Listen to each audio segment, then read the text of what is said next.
2, probably, in my estimation, and I think your mother will agree with me, Rule 2 is probably one of the most powerful and important rules in the book, because you need to know the definition of everything that you're doing, the terminology on what's a kick, what's a catch, and that kind of stuff.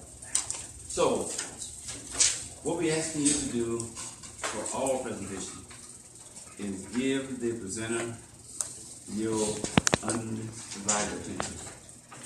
If you have questions or you want to make a comment, please be acknowledged by the presenter, because everybody can't talk at the same time and for us to accomplish what we're trying to accomplish.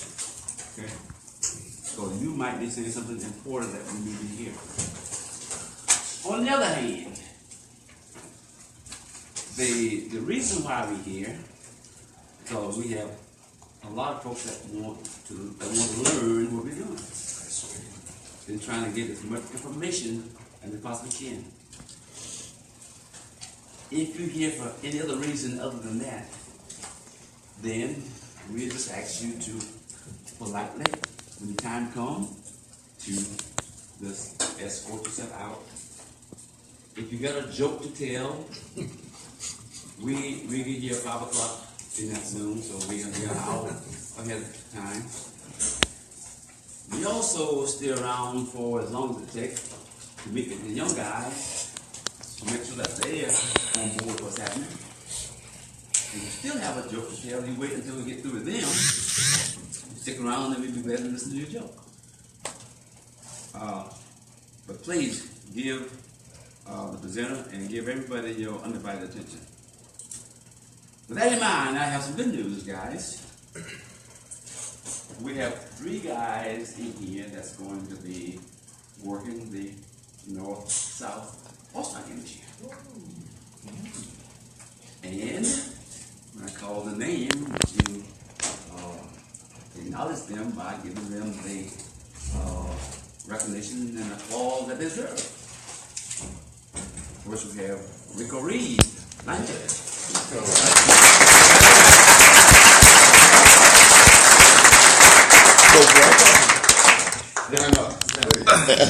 Got a shave. Thank you. Dave Coon and Lightman.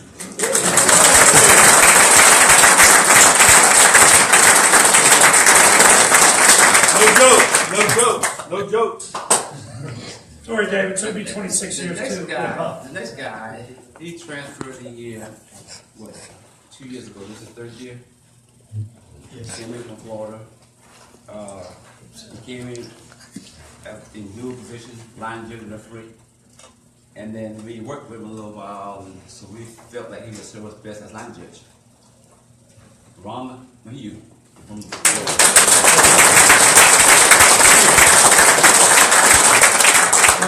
What position did we line judge. 2 line judges. Yeah.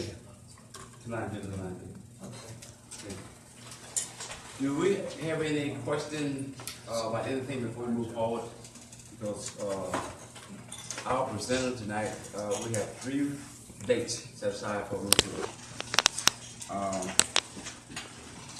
Jay has been prepared for this presentation for quite some time, and we know he's going to do a great job. Please give him your undivided attention. Let's welcome Jay Byars.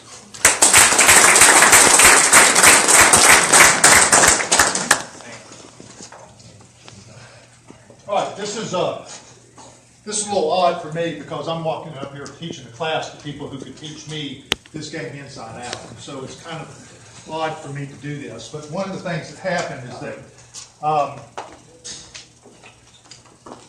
I've been here for a few years, and it seems like teaching definitions is a difficult thing. I don't care what field you're in. It's not a lot of fun to learn definitions. You just have to work through it. And when you look at Rule 2, it's arranged alphabetically, which is the way we tend to kind of muddle through it.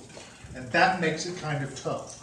Because to me, in order to learn a definition, You need to get it so that it has some relevance to you.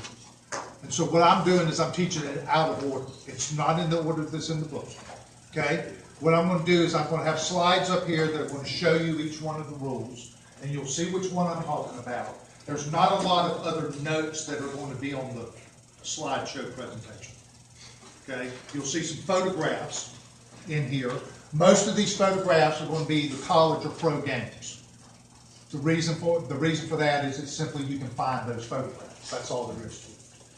You know, Mr. Saunders told me several years ago, when you look at the college rules and you look at the high school rules, there's over 260 differences.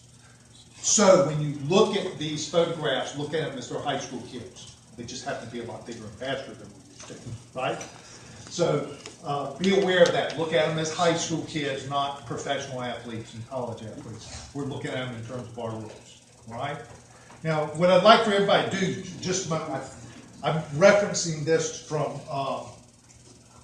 last year's rule book, because I just got this year's rule book right today. If you look on page 55, at Rule 6, Section 3, Article 1. Now, everybody be aware of this. This thing's set up so that it's very easy to reference if you'll realize it. You've got 10 rules. Each rule is divided into sections. Many of those sections are divided into articles, and some of those articles have specific paragraphs in them. Okay? Page 55, I believe it is. It's Rule 6, Section 3, Article 1. Right? Everybody with me there? Yes. Okay, so would somebody be willing just to read that for everybody to hear? It is a touchback. Any free kick or scrimmage kick, which is not a scoring attempt, or which is a grounded three-point field goal attempt, breaks the plane of Aura's goal line unless Aura chooses a spot of first touching by K. Now, you look at that. You've got definitions that you've got to know that are in there. Free kick, scrimmage kick, or goal line, spot of first touching, K. Those words are in there. Then you've got other terms in there that you need to know, like legal kick and illegal kick, the end of the kick. You got to know about possession. You got to know about touching. You got to know about catch and a muff, which aren't the same. So you've got a lot of things in there you have to be aware of. Okay? So what I've done with this presentation is I'm trying to go through this and help you get the jargon by giving you context to where the rule is applied, where that specific definition is applied. You're either going to appreciate this more than we've done in the past, or you're going to appreciate it less. If you feel like you're getting bored and I start seeing the glazed over eyes, I'll step aside. Okay? I'm hoping you don't. Rule 237. That is the definition of a rule. Okay? I'm not going to read it to you, but there's a couple of phrases in there that you need to be aware of, because they tend to show up on the exam. If no such statement for a given act, it is assumed that it may do what is not prohibited. That shows up on the exam a lot. Okay? So I would remember that. A rule sometimes states or implies that the ball is dead or that a foul is involved. If it does not, it is assumed that the ball is live and no fouls occur. That's a phrase that I've seen on the exam. So be aware of that. Okay? So that's just the first definition you'll all learn is the rule. Okay? You'll realize there's only 10 rules. So it's easy to learn 10 rules, right? We all know. Okay?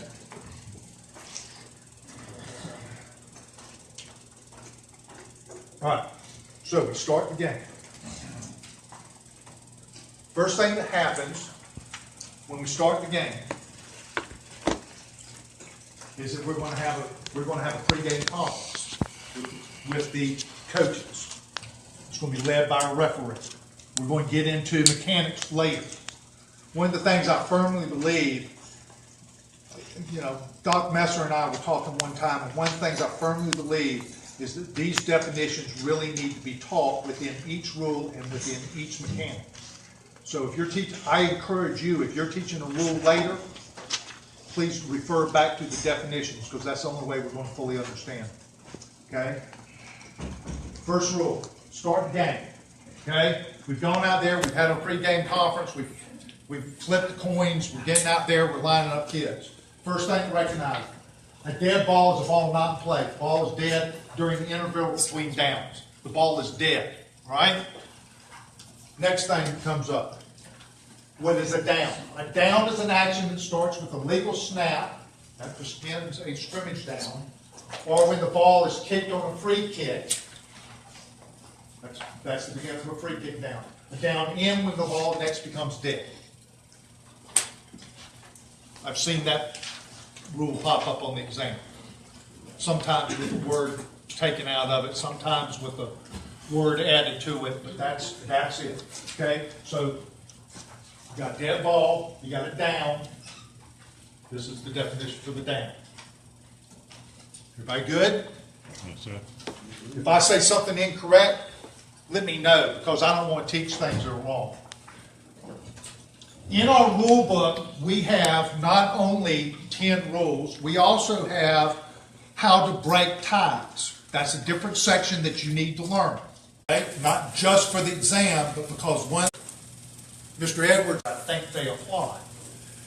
Okay? Legal. That's important if you're on the wing and get to Rule 6 and remember who whistle and you stop. Okay? We know when the ball's dead. When's the ball dead? Between downs. Between downs. Between downs, before it has been legally snapped or legally free kicked. It is dead. When is it live? A live ball's in play. The ball becomes live when it's legally snapped or free kicked. And the down is dead. So we're just trying to get this game going, and we've already looked at these many different. When the ball begins, becomes live, and ends when the ball becomes dead. Sounds an awful lot like the other fundamental, but it's. Make sure you study those fundamentals.